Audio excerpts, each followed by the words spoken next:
Hey hello guys, welcome back to our channel.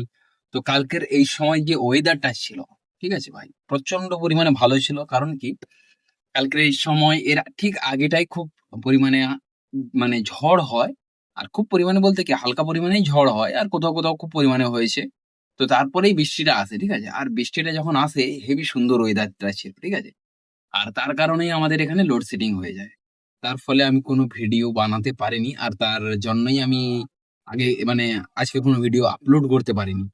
যেটা আজকে বানাচ্ছি সেটা কালকে আপলোড করি। এইভাবেই তো আপলোড গুলো হয়। ঠিক আছে আমার। আর আমি জানি না তোমরা কি ভেবে বা কি ভাবছো আমার ভিডিও গুলো দেখে। আর তেমন কিছু ভিউজ আসছে না। আর মোটিভেশন আমি বারবার পেয়ে যাচ্ছি যে ভিডিও বানাতে হবে, বানাতে হবে, বানাতে হবে। আমি যখন ইনস্টাগ্রাম বা যে কোনো একটা সোশ্যাল মিডিয়া প্ল্যাটফর্মে, ঠিক আছে, তোমরা যখন খুলে দেখবে যে ডিসিপ্লিন, ঠিক আছে, ডিসিপ্লিনকে যখন অ্যাড করা হয় তখন দেখানো হয় যে 100। তুমি যদি 100 দিন যদি কোনো একটা কাজ করে থাকো প্রতিদিন, ডেইলি কন্টিনিউয়াসলি জিনিসগুলোকে একই সময় ধরে, মানে একই সময়, তাহলে দেখবে ওই জিনিসটা তোমার মানে কি বলা যায়, আয়ত্তে নয়, আমি বলছি ওই জিনিসটা তোমার করতে তুমি প্রতিদিনই ইচ্ছা হবে জিনিসগুলো, ঠিক আছে। আর তেমন কিছুই না। যার ফলে আমি আজকের ভিডিও বানাচ্ছি সেরকম জিনিসটা, ঠিক আছে। তো আজকে তোমাদের একটা ছোট্ট কাহিনী বা গল্প এরকম একটা শোনাবো। সেই গল্পটা হয়তো তোমাদের ভালো লাগতেও পারে, ঠিক আছে। আমি আজ থেকে প্রায় 2 বছর আগে যখন মানে ভিডিও গুলো বানানো বা এইসব গুলো যখন আমি করছিলাম না, মানে যখন কি বলবো, যখন ভাবছিলাম যে 2 বছর নয়, 1 বছর আগে যখন ভোডাফোনে আমি কাজ করতাম, সেই সময়টা আমি যখন কাজ করতাম না, তখন আমার মনে হতো ভাই এরকম এত পরিশ্রম করে তো কোনো লাভ নেই। তার থেকে যদি আমি যদি কোনো একটা কম্পিটিটিভ এক্সাম যদি বসি, তাতে যদি আমার যদি ভালো যদি নাম্বার আমি যদি নিয়ে আসতে পারি, তাহলে সেখানে যদি পাস করে যাই, তাহলে একটা ভালো একটা জায়গায় দাঁড়াবে, ঠিক আছে। আমি কেন এটা বলছি তোমাদেরকে আমি লাস্টে গিয়ে বলবো। তো আমি কি করলাম, যখন কাজ করছিলাম ওখানে কাজ করতে করতে আমি মানে অল্প অল্প করে পড়া শুরু করতে থাকি, ঠিক আছে। ইংলিশ, রিজনিং, মানে এগুলো কি হয়, এগুলো তুমি আহ, বুঝতেও তোমার সুবিধা হয়। ম্যাথটা হলে কি হয়, তুমি একদম মানে ভালোভাবে বসে কোথাও চিৎকার চেঁচামেচি হচ্ছে না, এরকম একটা জায়গায় বসে তুমি করলে জিনিসগুলো খুব ভালো হয়। তো সেই থেকে আমি ইংলিশ রিজনিং গুলো যেখানে যেই দোকানে গিয়ে থাকতাম, সেই দোকানে আমি একটা খাতা আর পেন নিয়ে গিয়ে, মানে খাতা পেন নয়, বেসিক্যালি একটা পেজ থাকতো আমার কাছে, আর ওটা নিয়ে গিয়ে করতাম, ঠিক আছে। তো এটা পরপর পরপর করে আমার হ্যাবিট হতে থাকে জিনিসগুলো। আর আমি তখন ভাবলাম যে আমাকে মানে ওখানে খুব খুব কম পরিমাণে পয়সা দিত, ঠিক আছে। তার ফলে আমি কাজ করতাম, কারণ কি তখন কিছু একটা কাজ করে আর্নিং না এলে রিচার্জ হোক যাই হোক, এটা এটা ওটা করতে পারবো না জিনিসগুলো, ঠিক আছে। আর আজকের আমি যে মোবাইলটা দিয়ে ভিডিওগুলো বানাচ্ছি, যে ফোনটা দিয়ে, ওটাও কিন্তু ওইখান থেকেই আর্নিং করে ওই পয়সা দিয়েই কেনা, ঠিক আছে। যাই হোক, এরকম একটা করতে করতে করতে করতে আমি তখন কি ভাবলাম যে এই কাজটা করলে, যে কাজটা আমি করছিলাম, যে এই কাজটা করলে আমার সারা জীবনই একই, মানে ওই যেই অ্যামাউন্টটা আমাকে পে করা হয় ওইটাই হবে, এর থেকে বেশি কিছু দেবে না, ঠিক আছে। আর আমি ভাবলাম যে যদি একটা চাকরি বাকরি পেয়ে যাই, শালা আমার সেই লেভেলেরই একটা ইয়ে হয়ে যাবে, ঠিক আছে। তো এইসব ভাবছিলাম। ভাবতে ভাবতে আমি কি করলাম, ওখান থেকে ছেড়ে ফেড়ে দিয়ে বাড়িতেই পড়াশোনা স্টার্ট করলাম প্রথমে প্রায় 1 বছরের কাছাকাছি। তারপরে আমি এক জায়গায় গিয়ে পড়াশুনো করছিলাম। তো সেখান থেকে আমি বুঝতে পারলাম আমার অকাতটা কি। অকাতটা বলতে আমি এরকম সবাইকে বলছি না। দেখো, তোমরা যদি কন্টিনিউয়াসলি জিনিসগুলোকে যদি প্র্যাকটিস করতে থাকো বা পড়তে থাকো না জিনিসগুলোকে নিয়ে, তাহলে কিন্তু তোমরা মানে একদিন না, তোমরা যদি সঠিকভাবে যদি নিয়মে চলো, ফার্স্ট অ্যাটেম্পটেই তুমি ক্লিয়ার করে দিতে পারবে। ঠিক আছে? এমন কোনো টাফ বিষয় নেই যে পৃথিবীর বাইরে থেকে কিছু দিচ্ছে, এরকমটা নেই। কিন্তু হ্যাঁ, এটাই বলার যে অ্যা মানে কিছু কিছু সাবজেক্ট আছে, যেমন জিকে, জিএস দুটো জিনিসই বলা হয়। কিন্তু তার মধ্যে এত হিউজ পরিমাণে সাবজেক্ট আছে ওই দুটো জিনিসের মধ্যে, সীমানার বাইরে। আর ওই দুটো সাবজেক্টে বলা হয় যে সাগর থেকে ১ বালতি জল তুলে নিয়ে আসার সমান। এরকম একটা জিনিস করা হয় ওখানে। ঠিক আছে? তুমি ম্যাথ বলো, রিজনিং বলো বা ইংলিশ বলো, এই ৩ টেতে তুমি যদি মোটামুটি, মোটামুটি না ভালোভাবে প্র্যাকটিস করো, তাহলে তুমি কিন্তু মানে পুরো স্কোর করতে পারবে। কিন্তু তুমি যদি জিকে জিএস এ অনেকেই স্কোর করতে পারে ভালো, অনেকেই পারে না। ঠিক আছে? জিকে জিএস আমার হতই না একদম এইসব বিষয়গুলোকে নিয়ে। ঠিক আছে? তো তারপরে যেটা আমি বলছিলাম তোমাদেরকে, তো এরকম করতে করতে তো আমি একসময় পড়ার উপরে ডিমোটিভেট হয়ে পড়ি। তার একটাই কারণ, ছোটবেলা থেকে আমি ম্যাথে প্রচন্ড উইক ছিলাম। আর সেটা নিয়ে মানে একটা কি বলবো, যখন কম্পিটিটিভ এক্সামের জন্য যখন প্রিপারেশন নিতে হয়, ওখানে তোমাকে ফার্স্ট ক্যালকুলেট করতে হয় সবকিছুই। তোমাকে সবকিছুই জানতে হবে ওখানে, ঠিক আছে? আগে থেকে তুমি যদি ঠিকঠাকভাবে যদি না জেনে থাকো জিনিসগুলোকে নিয়ে, তাহলে কিন্তু ওখানে মানে কি বলা যায়, ওই ম্যাথ গুলোকে করা বা ওই ম্যাথ গুলোকে দেখে তোমার সঙ্গে সঙ্গে ভাবতে হবে যে হ্যাঁ এইটা এই প্রসেস হবে, ঠিক আছে? দেখার সঙ্গে সঙ্গে তারপর ওটাকে তোমাকে জাস্ট কিছু সেকেন্ডের মধ্যেই করতে হবে, ঠিক আছে? কারণ ১০০ খানা কোশ্চেন যখন তুমি ৬০ মিনিটে পড়বে, তখন ১ মিনিট করেও তুমি পাচ্ছ না একটা একটা কোশ্চেনের প্রতি, ঠিক আছে?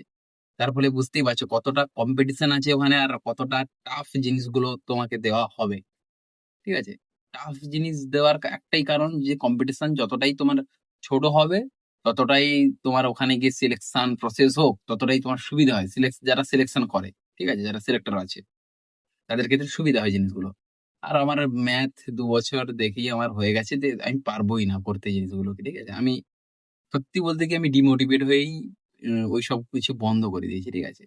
আর এখন এইসব ভিডিও বানাচ্ছি কাজে-ফাজের জন্য, একটু চেষ্টা করছি কোথাও কাজ-ফাজ যদি করা যায়, তাই না? তো এইসব বিষয়গুলো মানে কি বলবো তোমাদের, লাস্টে আমার কি বলবো না, লাস্টে যেটা আমার বলার ছিল যে তোমরা যদি ঠিকঠাক করে যদি করো, মাইন্ডসেট যদি রেখে করো, অবশ্যই তোমরা পারবে। আর আমার মতো তোমরা হয়েও না। আমি চাই না যে এরকম তোমরা কিছু আসো যে হ্যাঁ, আমি এটা বোধহয় পারবো কারোর কথা শোনার পরে যে হ্যাঁ, এখন দেখো এখন সমস্ত আমি তো বলব সমস্ত অনলাইন কোচিং সেন্টার গুলো যারা আছে, তারা বেসিক্যালি মানে স্বপ্ন বিক্রি করছে, ড্রিম। ঠিক আছে?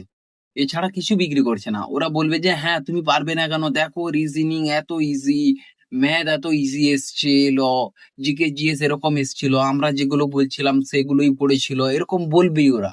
ঠিক আছে? কিন্তু আল্টিমেট জিনিসগুলোকে তোমাকে করতে হবে। তুমি ভেবে চিন্তে যদি পদক্ষেপ যদি না নাও, তাহলে এরকম ২-৪ বছর ওয়েস্ট করে কোনো লাভ নেই জিনিসগুলোর পেছনে। অন্য জায়গায় ওয়েস্ট করো, যেখান থেকে তুমি কিছু রিটার্ন পাবে সেখানে করো। অবশ্যই লাভ আছে। কিন্তু তোমাকে মানে যেটা একদম সত্যি কথা। কারণ ১,০০,০০,০০০ কাছাকাছি ১,০০,০০,০০০ না হলেও ৫০,০০,০০০ মতো বাচ্চা যেকোনো এখন কম্পিটিটিভ এক্সাম এর জন্য প্রিপারেশন নিচ্ছে। ঠিক আছে? আ ৫০,০০,০০০ তো আমি কম বললাম। বিশেষ করে স্টাফ সিলেকশন কমিশন পুরো অল ইন্ডিয়ার উপরে হয়। সেটা প্রায় কোটির কাছাকাছি চলে যায়। ঠিক আছে? তো ওই কোটির কাছাকাছির মধ্যে ৬০-৭০ লাখ ফর্ম ফিল আপ করে, ৫০ লাখ পরীক্ষা দেয়। তার মধ্যে থেকে ১২,০০০ কি ৮,০০০ এরকম একটা ভ্যাকেন্সি আসে। ঠিক আছে? তো সেখান থেকে তুমি ক্র্যাক করাটা খুব টাফ এর বিষয় আছে। হ্যাঁ?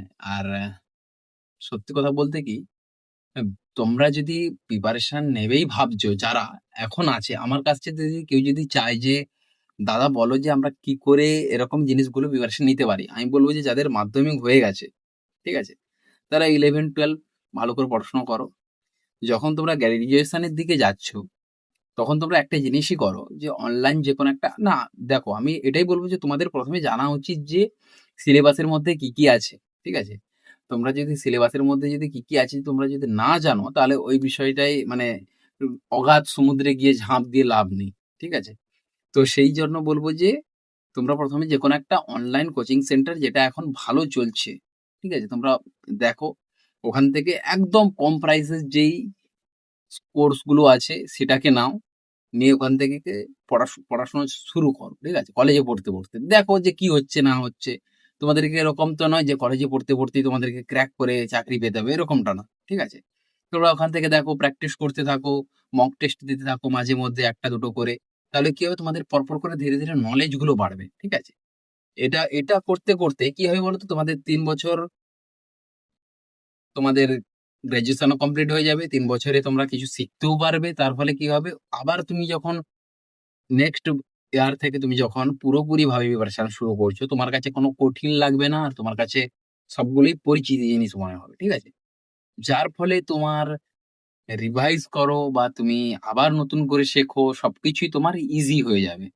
আর যেটার ফলে তুমি সহজেই যেকোনো মানে ক্র্যাক করার তোমার সুবিধে হয়ে যাবে পরপর করে। ঠিক আছে? আর এই জিনিসটা আমি খুব কম মানুষের দেখেছি। আর যারা করছে না এখন থেকে ভাই, যারা জেনে গেছে জিনিসগুলো, ঠিক আছে? তারা কিন্তু করে দেবে বস। তাদের আটকানো খুব কঠিন ব্যাপার আছে। তাই না? যারা এই আমি দেখো, যারা লকডাউনের সময় দেখো, লকডাউনের সময়টা অনেকেই অনেকভাবে ফায়দা নিয়েছে। যেমন ইউটিউবে আমি যখন এখন ভিডিও বানাচ্ছি, তেমনই যারা লকডাউনের সময় ভিডিও বানাচ্ছিল, তারা এতটাও কিছু বুঝতে পেরেছিল কিনা আমি জানি না। তারা কিন্তু হেভি একটা মোটিভেশ নিয়েছিল, ঠিক আছে? ওই মোটিভ দেখে ওরা কি করেছে না, ভিডিও প্রতিদিন এরকম আপলোড করতে গেছে। আমি যদি এটা যদি লকডাউনের সময় করতাম, তাহলে কিন্তু আমার কিন্তু মোটামুটি ভিউজ আসতো। মোটামুটি এখন সাবস্ক্রাইবার হয়ে যেত জিনিসগুলো। কিন্তু এখন মানুষ সবাই বিজি হয়ে গেছে, ঠিক আছে? যার ফলে মানুষ ওই কনটেন্ট গুলো দেখতে চাইছে যেটা মানুষ দেখতে চায়। কিন্তু লকডাউনের সময় যা পারছে তাই দেখছিল। ঠিক আছে? এইজন্য দেখবে এখন গেমিং চ্যানেল গুলো পুরো বসে গেছে বলতে গেলে। ঠিক আছে? আগে প্রচন্ড হাইপ ছিল গেমিং চ্যানেলের। এখন পুরো বসে গেছে। কিন্তু তারা আগে রিচ কামিয়ে নিয়েছে। এখন তাদের সাবস্ক্রাইবার ভালো। মোটামুটি ভাবে এখন তাদের মানে কি বলবো, কিছু স্পন্সরশিপ আসছে, ভিউজ আসছে, ওখান থেকে কিছু আর্নিং হচ্ছে। ঠিক আছে? তারা কামিয়ে নিয়েছে জিনিসগুলো। এটা কি, এটা তাদের এই প্রসেস যদিও না বলতে পারি আমি জিনিসটাকে, যে তারা ঠিক টাইমে ঠিক জিনিসটা করেছিল। এইজন্য বলছি, তোমরা যদি ঠিক টাইমে ঠিক জিনিসগুলো করতে পারো এই মুহূর্তে দাঁড়িয়ে, ভাই সাকসেসফুল অবশ্যই হবে জিনিসগুলোকে নিয়ে। ঠিক আছে? আর আমি পারিনি। ঠিক আছে? ব্যর্থ আমি এখন পর্যন্ত, কিন্তু একদিন না একদিন অবশ্যই আমি যেকোনো একটা জিনিসে সাকসেস নিয়ে আসবো। আর আজকের মতো এ পর্যন্তই। দেখা হচ্ছে তোমাদের সঙ্গে নেক্সট ভিডিওতে। টাটা, বাই, বাই।